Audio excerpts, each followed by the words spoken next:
Parlons à présent de bonne gouvernance.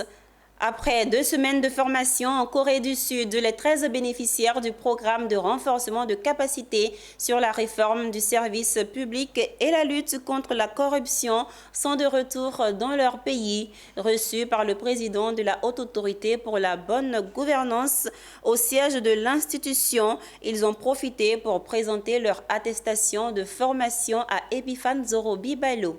13 agents de l'administration publique ivoirienne formés durant 2 semaines en Corée du Sud sur la réforme du secteur public et la lutte contre la corruption, de retour en Côte d'Ivoire avec des attestations de fin de formation en main. En face du président de la Haute Autorité pour la bonne gouvernance ce jeudi 27 juin 2024 pour présenter leur attestation, les récipiendaires de cette 2e édition de la formation ont rassuré Epiphane Zorobi Bailo quant à la qualité de la formation reçue pour la lutte contre la corruption.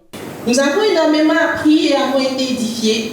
Nous avons fait l'expérience de la culture de l'excellence qui guide les actions des Sud-Coréens, c'est-à-dire donner le meilleur de soi-même pour avoir les meilleurs résultats possibles.